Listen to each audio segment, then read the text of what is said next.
I'm cursed. Oh, how so?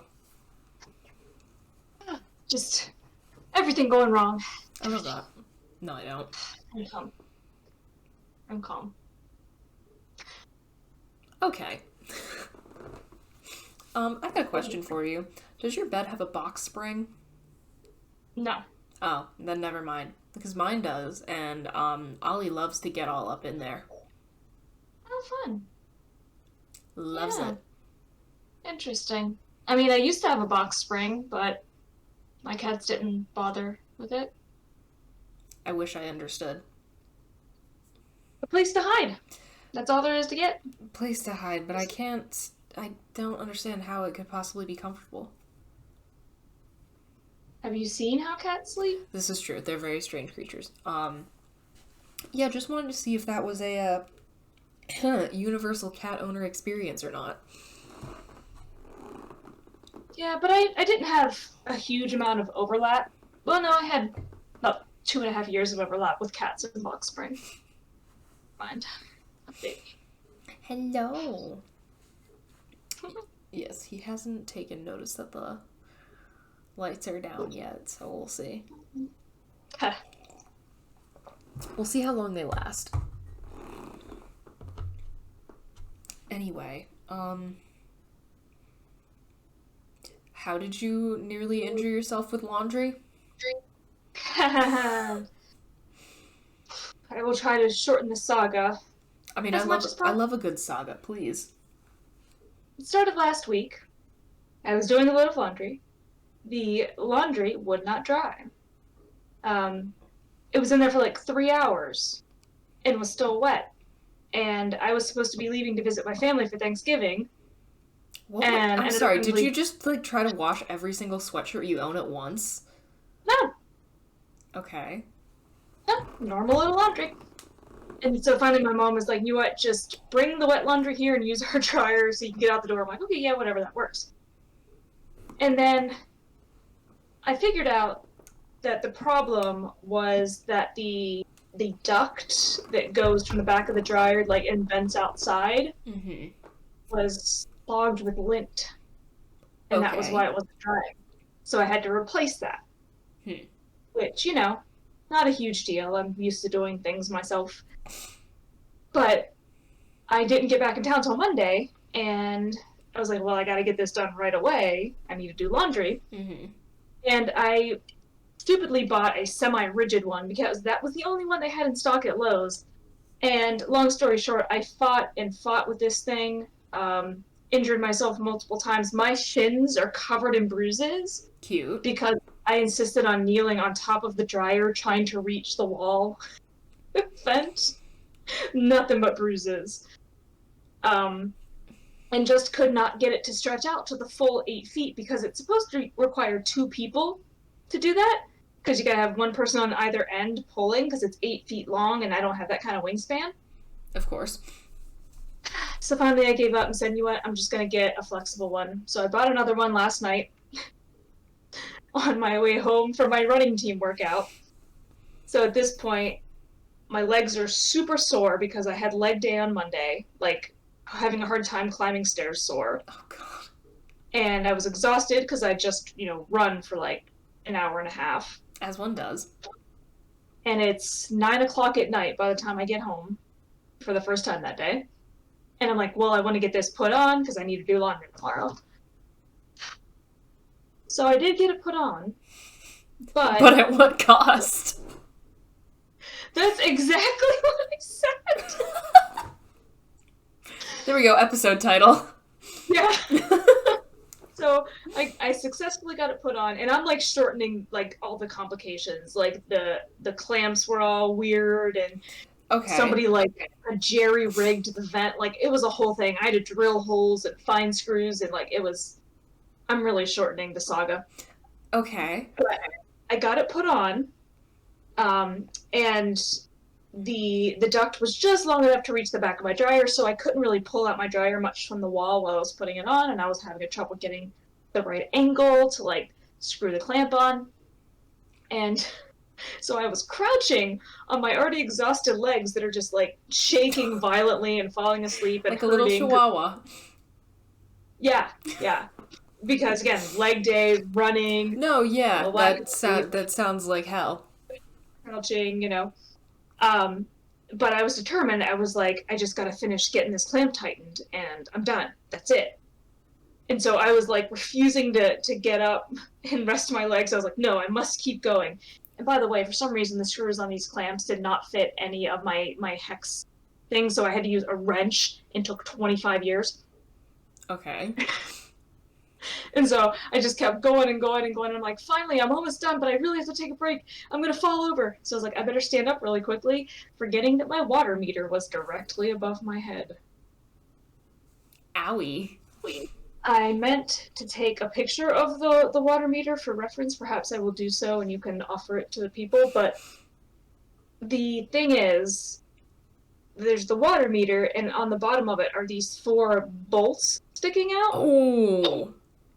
Um, so I hit it, I heard the sound, I saw nothing but white, and then I fell over, and I could feel blood trickling on my scalp. Girl, are you sure you don't have a concussion? But what did I do? I held on to the dryer for like a minute or two, and then I went back to tightening. No. And I was like, this is getting done. Nothing will stop me from doing this. And so I did. I finished tightening it. I put the dryer back in place. I went upstairs and looked at the mirror, and I was like, oh my God. Because I have lumps where the four bolts were, and Oh. some cuts. And actually, like along the part of my hair, you can actually see a cut in the shape of one of the bolts. Oh my god. Again, are you sure you don't have a concussion? I don't know, but my head has really, really been hurting ever since. That's why I was just taking more Excedrin. Oh my god, girl. Like, it is pounding. But I Ow. woke up this morning, so Jesus Christ. I've had a concussion before. I'm not concerned. I don't know if you can sort of see it. Oh, ow. Yeah. Yeah. So The that, rest are under my hair, at least. so that just wasn't, just not a good day, huh? No. But it worked. And then I was excited to do a load of laundry today. I was like, all right.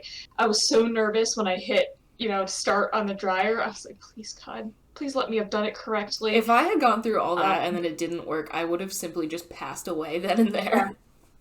Or if it like popped off the back of the dryer or something like that. Because like I spent so long tightening that thing with that tiny wrench. And so for the first minute, it made a couple like rattly noises and stuff like that, and then it settled and it was working great. And I was like, Nice. yeah, I did it. So I had laundry in the washer and in the dryer, and then the power went out. God I hates think, us.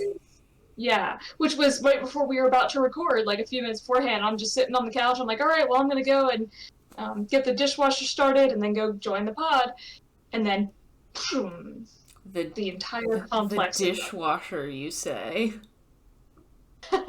I'm never gonna let you live it down. Yeah. So I was like, well, I guess I'm not doing that. And I just settled down with like, I lit a candle, and which I brought it up here with me because, Gorgeous. um, and I was like, all right, so I got my LED lantern. I'm just gonna knit by lantern with the cats. This will be nice. And then the power came back on.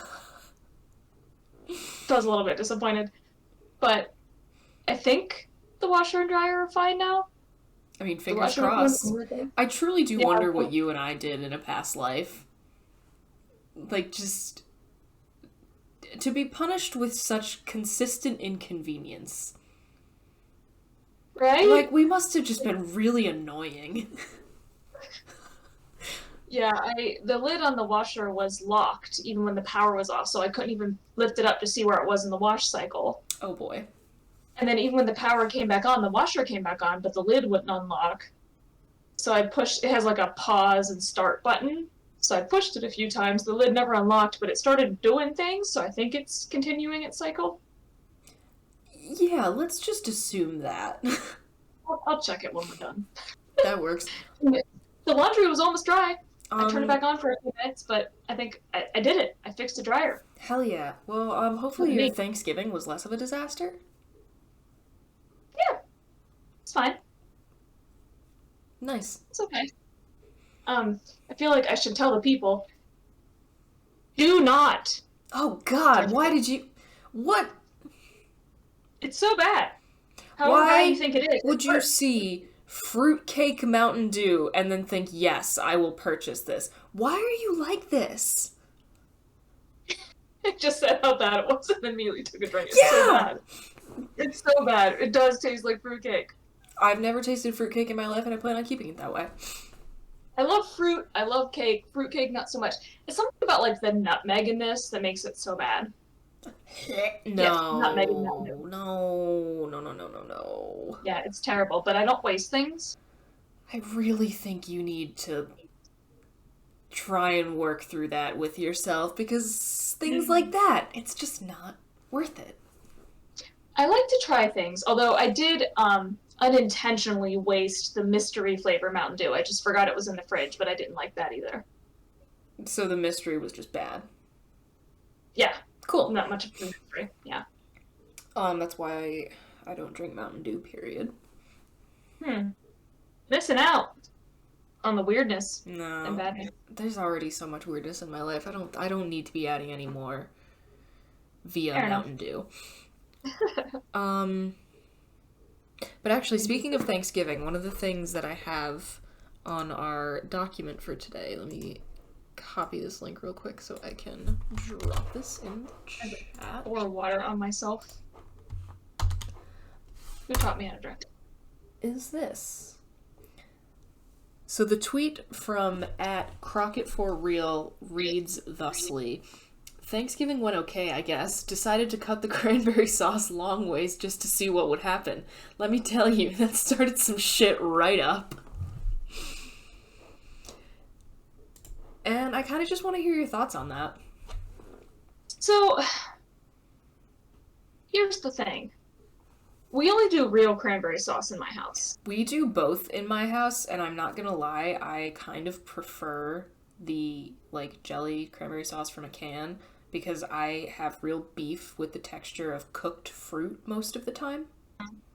But I enjoy the flavor of cranberry sauce, so there you have it. Judge me as you see fit. Continue.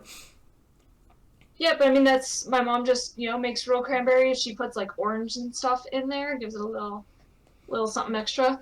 So, I've never experienced the slicing. It just sounds terrible. Slicing cranberry sauce. Again, I'm kind of a fan, but, like, okay, so it's cylindrical, right? Like, it is the shape of the can. And here's the thing. Generally, what people do is, like, they cut it so it's like a little circle.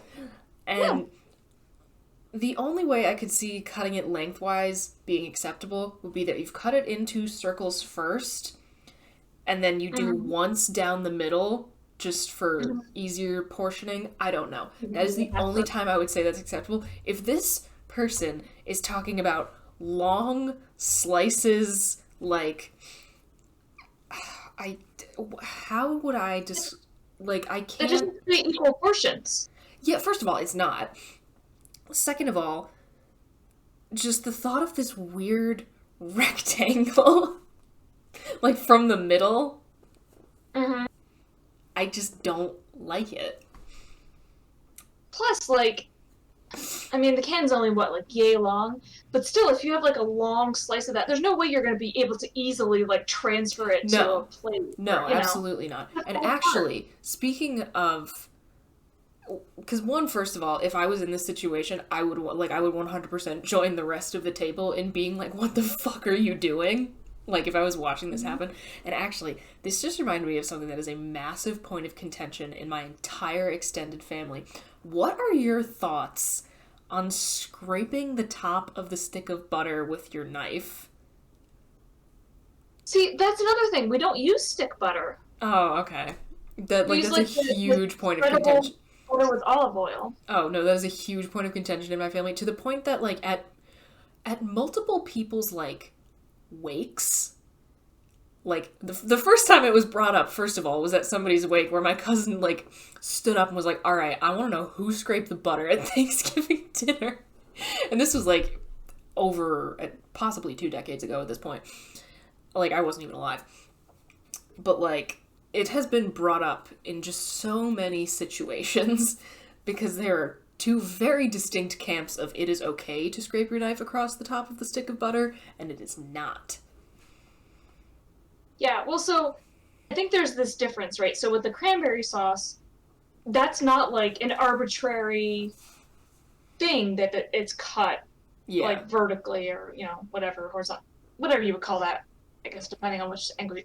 Anyway, but there's a reason why people cut it into the little circles like they do, which is practically speaking, it creates the even portions, it's easier to transfer to plates, right? Like, there's a reason for that. Cutting it the other way is just causing chaos for the sake of causing chaos. Which, like, right? I can appreciate, but, like, not now. Not like this. Yeah, but the butter thing, I feel like is a little bit different because you're not doing, like, portions. Yeah, you're taking as much as you need for whatever it is you're putting butter on. Yeah, and you don't have to worry about, like, the transferring portion like you do with cranberry sauce. Yeah. Which, by the way, if it can remain solid like that, it's not sauce. But I digress. Okay, I mean, I can't say that you're wrong. I have stated my position. So I feel like I'm trying to think of like what the factors are that would argue for either side, and so I feel like storage might be part of it. Like storing the leftover butter, it's easier to store something that's like this as opposed to like a long skinny thing. I mean, it is a normal length like stick of butter. Yeah. So like even if it is getting shaved down. Yeah. If you put and I don't know if this is like, I've heard from some people that apparently this is considered weird in America, just like leaving the butter out in like the butter dish on like the kitchen counter. Like at all times? Yeah. I think that's weird, yeah. Really? That's what we've always done in my house. No. It's dairy. It should be refrigerated. I mean, that is how I've been operating for 24 years and nothing bad has happened. I know somebody who leaves entire pizzas on the counter for days at a time and eats it and says that that's fine because she's never gotten sick. I think I just know because who something that is. Yeah, just because something hasn't caused a problem doesn't mean it can't. Here's the thing, you're not wrong, but also, like, at this point, I don't care. I'm just saying, I think it is weird. That's fair. I think that's a your family thing. That's fair. No, but as for the arguments for scraping over the top of butter, if the butter has been recently taken out of the refrigerator, for example, and you scrape it, it's easier to spread. Mm-hmm. And I don't know why. It's my one cousin in particular, and by extension, the rest of his family, now that he, like, has, like, a wife and children, they're all anti-butter scraping. I think, even when I use, because, again, we use, like, the little tubs of spreadable butter with olive oil. His brother. So it's a whole thing. Right. Yeah. But even with the little, like, plastic tubs of butter, even then, I, like, kind of scrape a layer off the top, so it's like a thin... I feel like that's what you have to do with the little just tub. Chunk out of it. Yeah, I feel like with the little tub, that's, like, kind of your only option. Yeah. I mean, so if you're just getting, like, a little pat of butter to put on top of a pancake or mashed potatoes or whatever people do, like, sure, then just cutting off a little piece from the end might be fine, right? Because it'll be melted on whatever. But if you're, like, buttering a roll or something like that, you kind of need to do the scraping to get a thin layer or it's not going to spread. Yeah, no, I am fully in the camp of scraping the butter is acceptable and sometimes necessary. Mm-hmm. But again, I only ever use stick butter to, like, bake or something like that. But it gets brought up every single year. Hmm. Yeah, people definitely have their thoughts on everything. Oh, actually, is your family Thanksgiving well attended enough to necessitate a quote-unquote kids table? Some years. Do you still get stuck at the kids table? No. Bitch. I think it has nothing to do with your age in raw number. It has to do with your age in the hierarchy of ages. Here's the thing. We don't even call it the kids' table in my family. We've always called it the JV table. Sure. Like, that's actually worse somehow. Junior varsity? Yeah. Yeah. So we've always called it the JV table. And honestly, JV table is better. It's more fun. But, yeah, that was it. There really wasn't much of a point. It was just, do you still get stuck at the kids' table? No, haven't in years because there are enough people younger than I am. Yeah, no. So I said, it's not like raw age thing. It's like where you are in the hierarchy, and if there's enough people younger than you to fill the kids' table, then you don't have to be on the kids' table. But if there aren't enough people younger than you are, you might get stuck there. Yep, the people younger than me at the kids' table is my 3 cousins and my sister, and then there is my 1 cousin who's older than me. How old are the younger cousins then? Are any of you actually kids? Because I just heard 3 adults at the end. No, don't quote me on the exact ages. My 1 cousin is around 18. His younger brother is like 10, and then his other younger brother is like 6 or 7. Okay, so a couple like actual kids, but then the rest are adults. Yeah, I think the oldest person at the kids' table is like 30-something. Interesting. Yeah, but you're probably like the youngest though of the household at the time. Yep. Yeah, so it's not really the kids' table; it's the youngest people's table. JV table is elite. Which it's interesting because you're hanging out there with, like, aside from the actual children, you're hanging out there with all your cousins, your other cousins around your age who have been drinking. Yeah, I mean, I think the idea of the kids' table is like we don't have enough room at the main table for everybody, and we find you people young and irritating, so we're gonna put you all together so we can have our old people talk. But the thing is that in years past, a couple of my aunts and uncles have also gotten stuck at the JV table because of, like, just, like, attendance shifting as people have moved around. And again, the vibe is always better. Well, see, and then that's the thing, is, like, we've had kids at our holiday gatherings who are, like, they want to be at the adults' table, they like us better than hanging out with, like, the kids. I mean, fair. But then I don't like hanging out with children. Yeah. And then sometimes I'm like, man, I know that's a table full of like legit children, like all under the age of 18, but I'm like, they look like they're having fun. Look at us having a mature conversation. They're all over there like coloring and stuff while they eat. See, that's kind of banger. But yeah, and I know like there's always discourse about the whole phenomenon ranging from like family to family. Girl. The what? The discourse about the phenomenon of being relegated to the kids / JV table / whatever. Mm-hmm. So I figured I'd get your hot take and see where you stand in the hierarchy. Yeah, in recent years our holidays have gotten smaller because normally the source of the most children is my brother, and they've been having their holiday dinners like at their own home in the last couple years, so for the most part anyway. So it's been much more chill. Noted. Grown-up holidays. Lame. Oh my god. And also, all of my, like, you know, former free spirit aunts and uncles, somebody brought a joint. Nice. Can't say I'm shocked, but I watched this happen. My cousin got a fire pit going in the front yard. It was lovely. And they're all standing out there, you know, passing a joint around. My little cousin sticks his head out the door and, like, sees everyone and then goes, "They're smoking out there." I'm like, mind your business, you little snitch.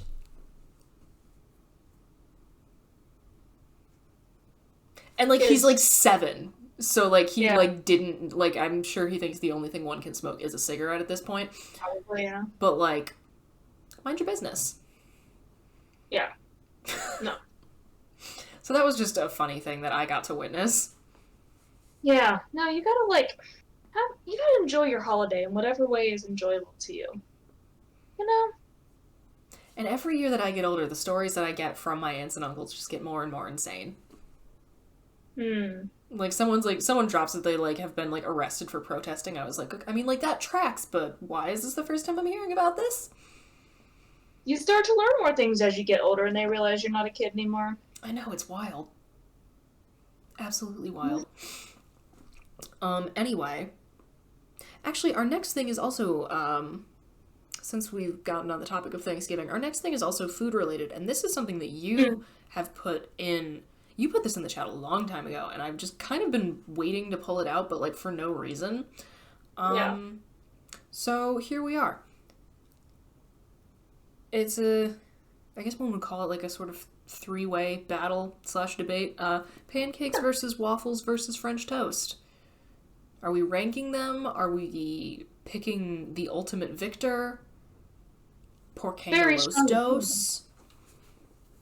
I very much have a hierarchy. Interesting. What is your hierarchy? French toast. Fascinating. Waffles. Pancakes. I would say waffles, pancakes, French toast. Interesting. Please. Well, explain. I find French toast to be superior because you got the cinnamon and you got the egg that you dip in and all that. And there's like, you can put the vanilla in the mixture and everything. It's delightful. It has so much more flavor than waffles or pancakes. Here's my thing. Waffles are essentially like dessert foods that we've decided are acceptable to eat for breakfast because of the amount of like things you are encouraged to put on a waffle. Like you put like some fruit and whipped cream on a waffle. Hell yeah, brother.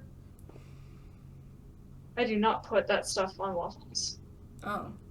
Lame. Maybe fruit, but not whipped cream. Ugh. You've never put whipped cream on a waffle? Oh, it's breakfast! What the hell is wrong with you? I eat food for sustenance. Lame? I mean, you're already putting syrup on them and stuff. That's like sugar. Well, you don't do the syrup on a waffle if you're putting whipped cream on it. Well, then, so the most of the waffle is just dry then? The whole point of a waffle over a pancake is the syrup traps. No, yeah, and when I am, like, putting, like, butter and syrup on a waffle, that's what that's there for. But, like, there's a, right down the road from where I live, there's this cafe, which is absolutely lovely. And they have this waffle that has, like, a strawberry, like, it's not jam. It's the fruit... Compote? That thing. It has strawberry and whipped cream on it. Oh my god, it's so good. Like that can't be something you've never heard of, bestie. No, I have. But see, here's the thing. That's not the food. That's the things that you add to the food. That's not the waffle itself. That's the whipped cream and strawberry compote that you're excited about. I'm also excited about the waffle.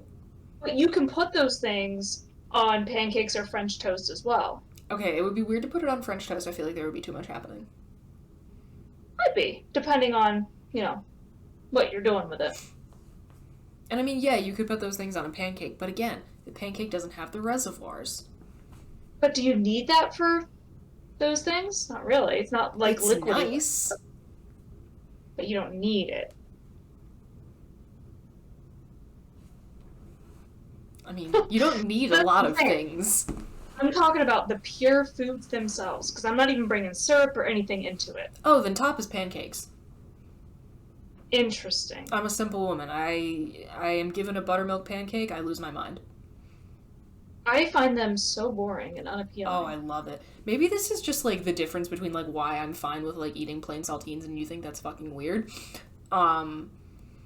Give me a plain carb and I am living. No, if I'm gonna have carbs like that, I want to enjoy it. But I am enjoying it. Yeah, no, it has, like, no flavor to me. Pancakes have no flavor. It's like the equivalent of eating air, but with calories to me. I want to experience the world through your eyes. And live in this world where apparently pancakes taste like nothing. Yeah, they're super boring to me. Like, I'll eat them if there's no other option, but I'm never gonna choose them. Whereas French toast... You fascinate me. But, like, French toast, you still have the cinnamon and the vanilla and all those things, even without adding in syrup. I have never been particularly impressed by French toast, and maybe that's just because the recipe that my family has made my entire life is, like, weak sauce or something. Maybe. But there you have it. Yeah, no, I fucking love pancakes. Like, actually, that's one of my go-to things when I'm, like, either, like, like, hungover diner vibes, or literally any time, especially in high school when, like, my friends and I would, like, go to a movie and then go to a diner, like, ridiculously late at night, I would always get pancakes. Literally always. Oh my god. Silk of existence. I just don't get it. There are so many just wonderful little things in life, and that is one of them for me. You might as well put syrup on a pile of cardboard. Some sweet fucking diner pancakes, baby. Nope. And the waffle's kind of a similar thing, but the reason I rank them higher than pancakes is because of the syrup traps. Interesting. So to me, French toast is number 1 just because flavor. And then waffles number 2 because syrup traps. And then pancakes are a distant third to me. My ranking changes if we're ranking based on potential. Like what you can do with XYZ. It's waffles, pancakes, French toast. But if it's just for, like, the plain, it's pancakes, waffles, French toast. Yeah, maybe you just need to have better French toast. I mean, judge me as you see fit. Because even French toast, like, they have stuffed French toast. Never had that. Yeah, see? You're missing out. I mean, it sounds nice. I'm not saying French toast is bad. What you need to do is go to an IHOP. I haven't had their French toast, but I do know that they have lots of different, like, interesting French toast things. Interesting. Our IHOP here closed just before the pandemic, so... Oh, I think there's still one floating around up here in the capital region. I don't actually know. Oh, that reminds me of a thing that I was going to tell you that I will tell you later, but that reminded me of a thing about the capital region. Okay. That I read in a paper. Interesting.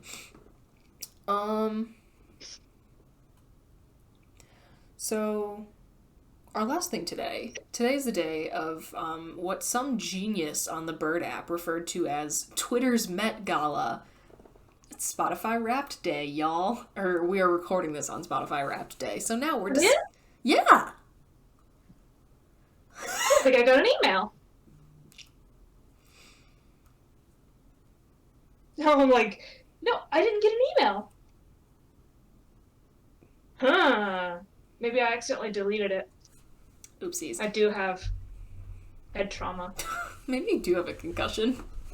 I'm not kidding, like, my brain's not fully functioning. Painkillers are not touching it. My head is still pounding. Baby girl. Now I'm looking in my... Oh no. Anyway, continue. Well, I was gonna say we discuss our Spotify Wrapped, but we seem to have run into a problem. Like, went to my spam folder, but I don't see why it would have done that. You could just open the Spotify app. Because I did, I got an email the other day about, like, it's coming. Mm-hmm. But, yeah. Let me check yield spam folder. Nope. Okay. Let me open my Spotify. You have made a very noticeable impact on my music taste, friend. Oh, really? That's fun. Oh, yeah. My, like, top 100 for the year, a lot of things that you put me onto. Oh, yeah? Oh, like yeah. What? Oh, tell me about your Wrapped. I'm pushing my button right now. Hell yeah. Okay, well, here's some songs from you in my top 100. We've got Love Your Friends, Die Laughing, Oh Lord, I Want to Get Better. Mm-hmm. What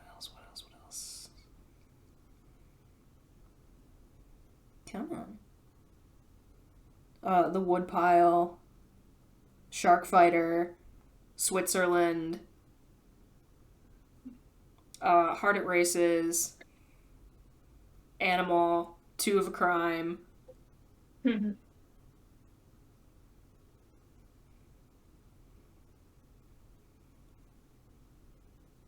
Every Man Has a Molly.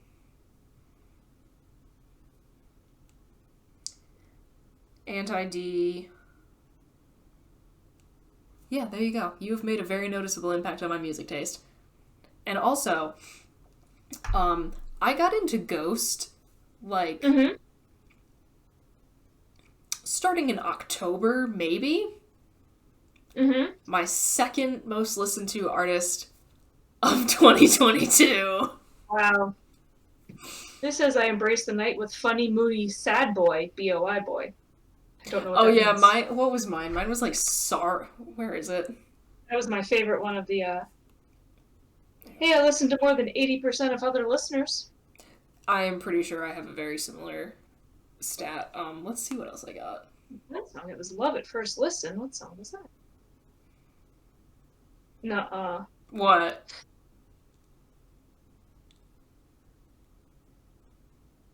What song? What song? Apparently, the song that I listened to the most was Ocean Avenue by Yellowcard, which is a song from when I was in high school. Aw. I was actually kind of surprised. I had it on a couple of different playlists, so I think it must have popped up more than once. That's the thing. I was kind of surprised by mine, but then I was like, oh yeah, wait, whenever I hit shuffle and I heard that song come on, like, I never skipped it, and it was Let the Sun In by Wallows. But yeah, what is my listening added up? Yeah, I realized this year I spent way more time. More than 88% of other listeners. Total playtime was 41,361 minutes.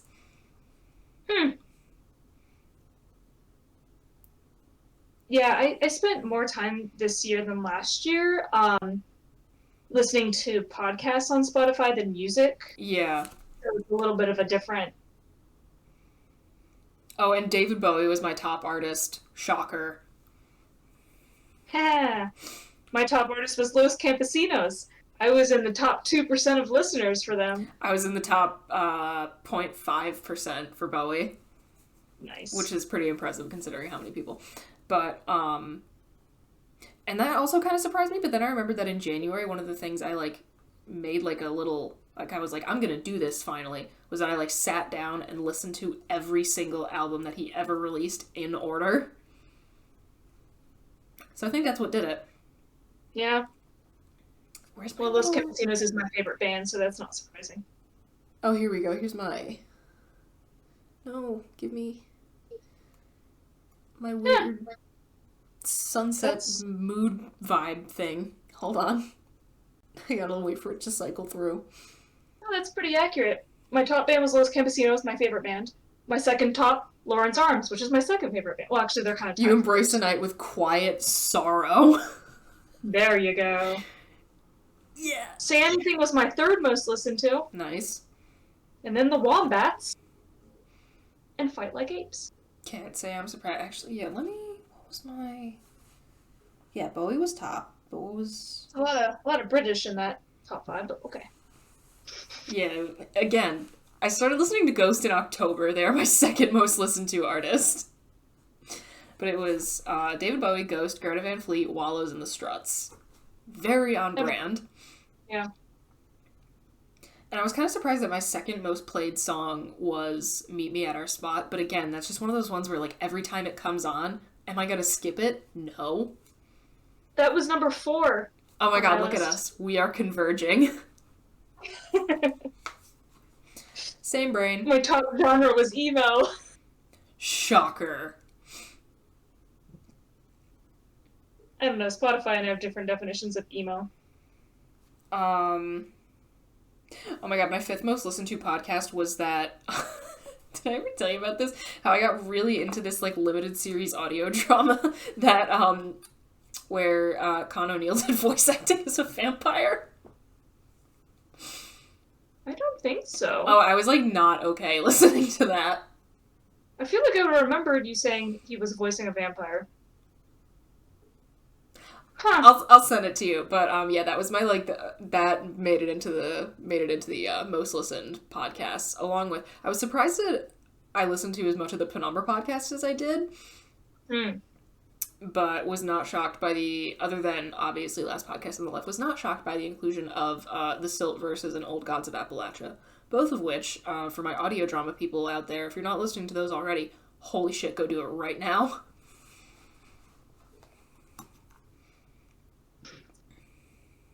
Wow, this is, man, fascinating. I remember us doing this last year. Yeah. I think it, gives you the option to, make a combined playlist of your top with your friends. And I'm 90% sure there is one from last year in my library right now. Well, I mean, I know that it definitely made us a combo playlist at some point, but... Huh. I wasn't at all surprised by my top songs last year, and this year I am, because they weren't ones I intentionally listened to a bunch. I wasn't even remotely shocked last year when, the Struts were my top artists, because I was so obsessed with them, and, oh my god, love them so much. But this year I was I went through a bunch of different, phases where I was listening to Wallows a lot, and then was yeah, I'll go back into the Struts, and then the thing with Ghost, but, I didn't know what was coming. Well, last year my top song was It's Alright by Mother Mother, which made sense. I listened to that, repeatedly. But I didn't really have a song like that this year that I played that much, and so I was really shocked. When I saw it, when I saw what my top song was, it made sense. Mine still don't. Yeah. They were not one that I intended to listen to. I love Spotify Wrapped, even though it's yeah, we've been tracking you, but who cares? Yeah, I mean, at this point, it's just... Whatever. Everything tracks you. Whatever.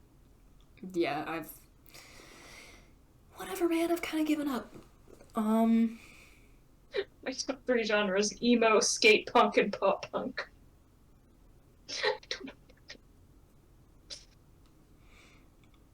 I think it was pop, rock. Oh, show tunes was in my top genres.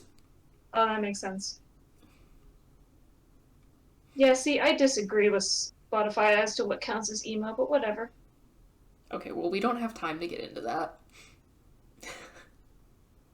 Now, we don't have time to unpack all of that. I have never gotten more mileage out of a reaction image than I have with now we don't have time to unpack all of that from that special, and from the other special, don't we all? Or aren't we all? Never gotten more mileage out of 2 screen caps from anything. It is such a helpful, both of those are such helpful response, such useful responses in so many situations. If you look through my media on my Twitter profile, so much of it is just, now we don't have time to unpack all of that, aren't we all? Aren't we? It's that. In between any and all photos that I do actually post on Twitter, or actual media that I retweet, it's just that. Because it works in so many situations. Gotta love a versatile quote. Indeed. Yeah, I can go for a couple more minutes. Any other just hot button things? Hot button things. Have you seen that fucking cat Fishtifer on Twitter? No, but that's an excellent name. Oh my god, it was like a pet finder ad for this cat named Fishtifer, and he looked so fucking sad. Aw. Just this chubbiest, chunkiest little puffy cheek kitty face, and the saddest little eyes. And somebody posted it was I swear to God, somebody posted the picture of the cat and the pet finder description, and someone's I swear to God, if one of y'all doesn't go get Fishtifer right now. And then literally, I think he was the next day or the same day, somebody retweeted, quote tweeted it or something. He was my boyfriend just adopted Fishtifer, ask me anything. Oh. So he has been scooped, but oh my God, I'm so happy. He looked so sad. Oh, and we're right on time. Couldn't let me get through one episode, could we, bud? You're so close. I know. I mean, you're not even immediately putting them in your mouth, but Oh yeah, I've got my matching slipper socks to match the last podcast ugly Christmas sweater. The time is finally upon us. Say hello to everybody. My sweet baby boy. Are you a good boy? I'm so obsessed with you. Cats, man. Yeah, I was almost a little bummed my power came back on because I was getting all ready to snuggle up with some cats for warmth. Aww.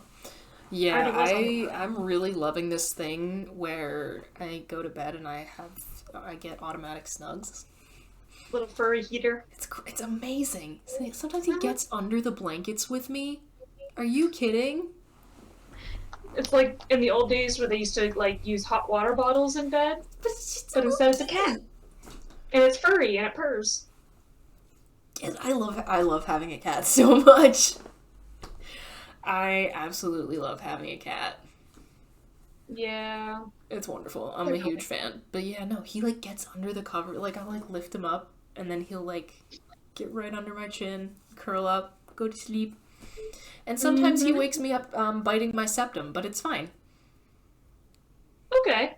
I wish I understood. Like has that ever happened to you? No.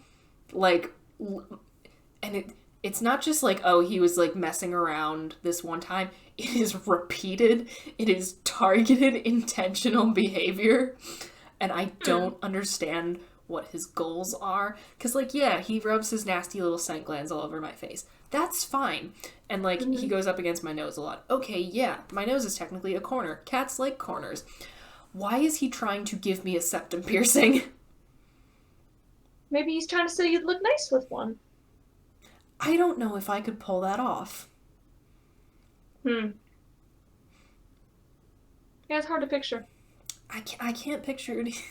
The fact that we're talking about body modifications has me thinking about Kirby butt cheek tattoo.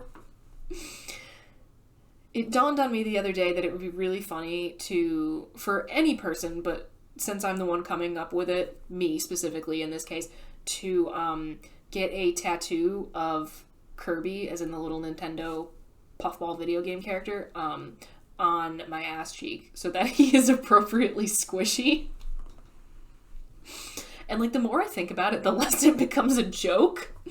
So... And why not? I mean... Yeah, most people wouldn't see it anyway. And that's the thing. Most people wouldn't see it, but I would know. And, like, that's funny.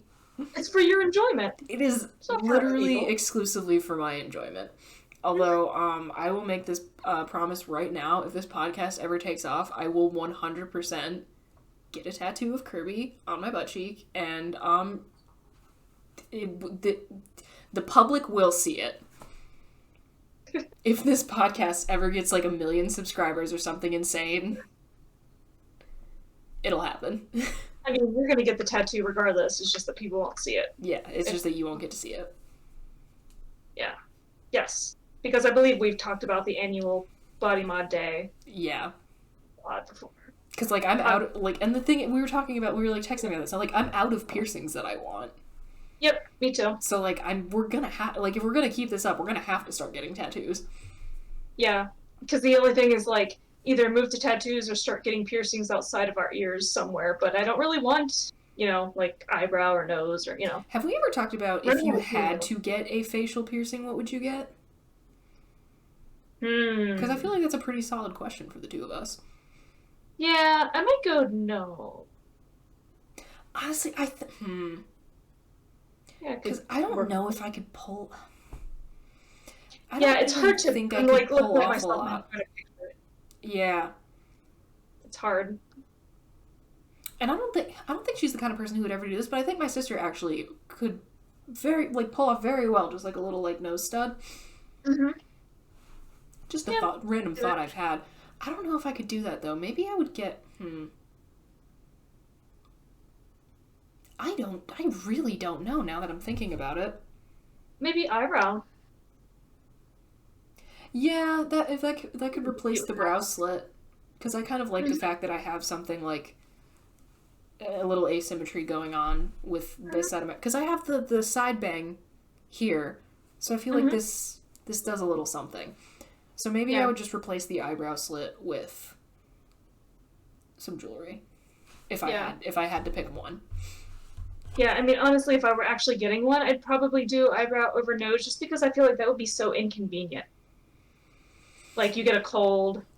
I mean, yeah, probably. But also, you don't wear... Well, I mean, you don't wear glasses. So I feel like that wouldn't be a thing you would have to worry about.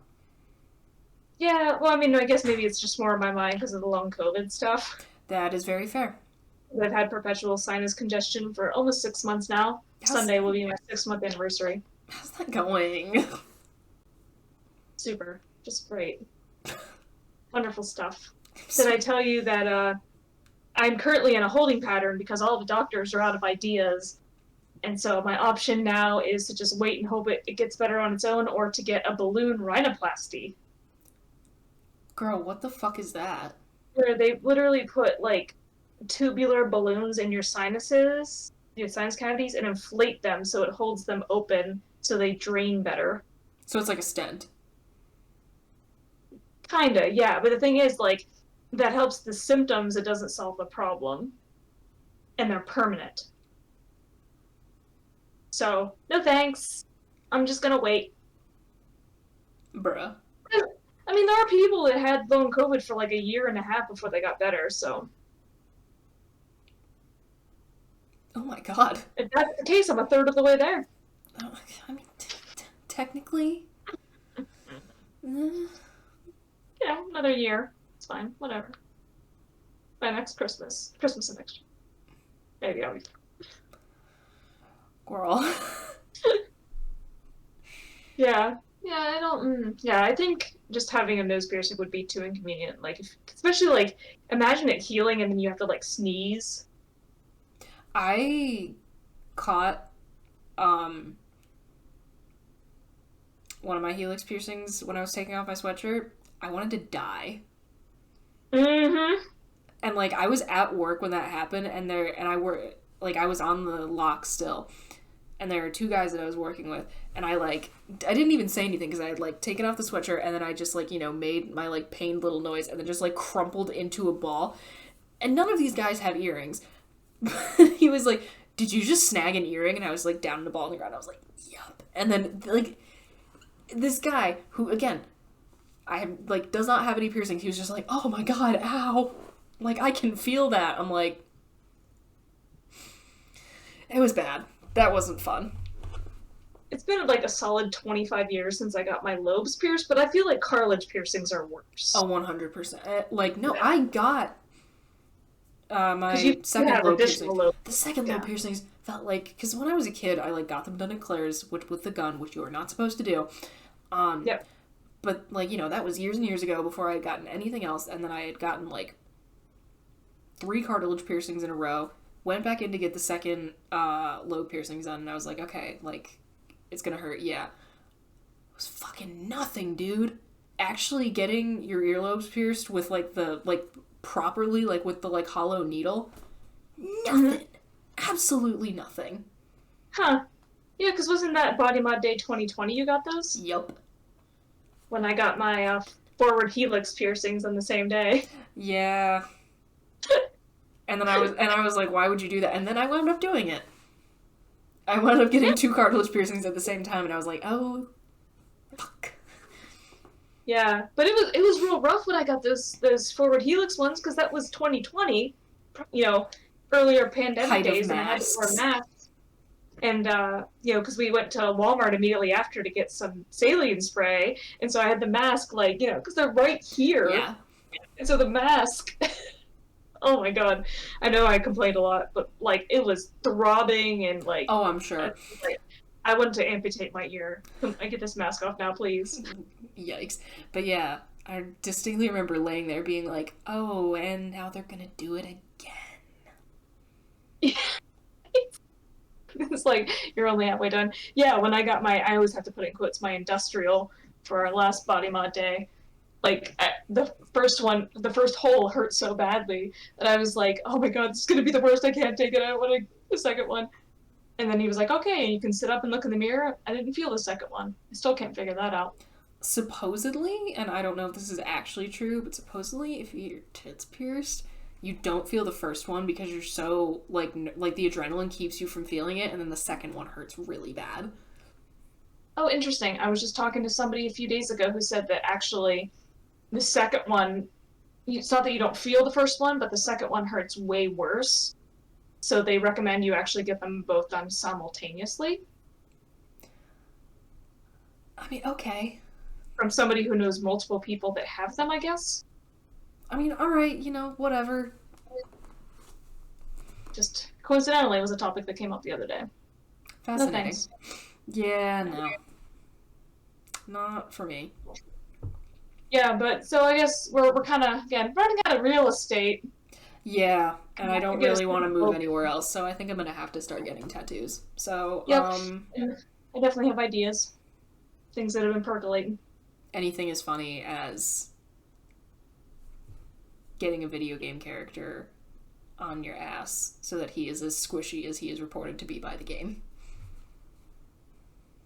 No, and I've never actually thought about getting an ass tattoo, but I mean, I suppose that's a good place to get one. Right? Because, like, you don't have to worry about it being visible, if you don't want it to be, and I imagine it wouldn't be as painful because of the cushioning. Like, I feel like the most painful parts are the areas that are, like, devoid of fat. Like, the only one I have is on my wrist, and that's, like, directly on nerves and tendons. I hear rib tattoos hurt like a bitch. Which ones? Rib tattoos. Oh, yeah. So I feel like getting a tattoo on your butt wouldn't be that bad. Yeah. Well, and I was talking to somebody the other day who got a tattoo down her calf and onto her foot, and she's like, yeah, on the calf, like, it didn't really hurt because you got all that muscle and, Mm-hmm. But once it got down, like, to the ankle, like, around the ankle bone and foot, like, that's when it... Ouch. Yeah. Yeah, no thanks. I also kind of just want to get, like, a shitty stick and poke, like, on my heel or whatever, just because I think it would be fun. And just have it be, like, vampire teeth. Oh, interesting. Why not, Or you could just get it professionally done. I could, but it's about the vibe, Okay. It's about the vibe of sitting on somebody's kitchen counter and having them stab you with a needle while you're both drunk. Nope, not the drunk part. I had a student several years back, and I honestly don't remember who it was. It'll come to me. No, I remember who it was. That they had a friend who had gotten stick and poke set and, like, was just giving people all these tattoos and stuff, and she was showing me pictures, and I was like, oh my god, why would people let someone do this to them permanently? But that's the thing, though. They kind of don't last. I mean, it depends on how well you've done it. Again, that's why it would just be, like, just, like, on my heel. Who's gonna see it? Who cares? You get a fun story. I feel like that would bother me. Oh, I don't know. Maybe this is just me being an idiot, which, like, is very possible. But there you have it. Oh my god, what if this is what... Because I got this at Saratoga Comic-Con. What if this is what I do? Like, that's the Kirby? What if this is the Kirby? He sits on my desk. He's got a little lollipop. Come on. Focus. Yeah, it doesn't want to. Show the boy! It's pretty close. That's pretty close. Yeah. I need to stop being given ideas. I saw, like, somebody had gotten the chemical formula for runner's high tattooed across their foot. You were talking about this, but then apparently isn't runner's high, like, not actually a thing? Well, so, I thought it looked super cool, but that's the thing, right? Is, like, there's... Like, there are theories as to what causes that feeling, but it's not conclusive. And would that bother you? Yeah. Because it's essentially like a theory on your foot permanently. And what if in like 5 years they find out, like, in fact... And it seems like a lot of chemists basically would roll their eyes and be like, that's so stupid, why would you have that done? I mean, there are also people walking around with, like, the chemical formula for, like, LSD on their bodies permanently, which, like, I mean, do what you want, but... But that's actually accurate, though. Yeah, okay. It's a lack of accuracy. Because I forget what the chemical that they think is responsible for it is that people keep getting tattooed on themselves, but I just think the idea of having a chemical formula on your foot at all is just it's cool. Yeah, no, honestly, that is kind of baller. Like. Yeah, to represent something I like that, I feel like would be cool, but I also feel like it would bother me. Interesting. And also, ouch. That too. But also, I don't know how well, like, I feel like it would wear a little bit, you know? Because, like, hands and feet in particular, those have to be touched up more frequently. So there's that. Which, again, is why I am completely fine with the idea of just letting someone just give me a shitty little stick and poke on my foot. Yeah. Well, I mean, but even when I got my wrist tattoo, like, the people there were divided on as to whether, like, me wearing a watch would wear it off. Interesting. Some of them were like, oh yeah, no, over time that's going to wear it off and you're going to have to get it touched up. And other ones of the same place were like, no, that's not going to matter at all. I feel like it has to come to, because, like, everyone's body is going to react to, like, the actual tattoo differently. I feel like it has to come down to the person in some way. I mean, I've only had this for, it's going on 3 years. 3 years in February. But, it still looks the same. So, I mean, and again, what do I know? No. But, stick around to see how Brooks' tattoo fares. I don't know. Now you have to keep watching and listening. Now you have to keep watching and listening. Yeah. What an incentive. I'm not good at selling myself or any of the things that I do, so I have to find my ways to try and incentivize people to continue listening somehow. Sure. I do what I can. You know, if you can think of something better to conclude this episode, by all means, have at it. I got nothing. And there it is. All right. I feel that was pretty solid. That's the conclusion.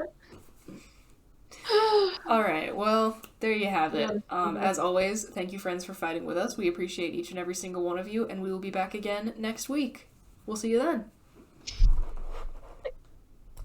This week's episode of the Fighting with Friends podcast was hosted by Bridget Kelly and Dr. Sarah Brookes. You can find other episodes of the podcast on YouTube, iTunes, Spotify, or your other favorite listening platform. Follow us on Twitter at BridgetKelly98 and at AndSarahSaid. Rate and review us on your podcatcher of choice. Like, comment, and subscribe to us on YouTube. Follow us on Twitch and Facebook, and join our Discord community using the links in the description. You can also help support us via the Acast supporter feature, or consider donating to our Patreon for early access to episodes and fun bonus content. Thanks for listening!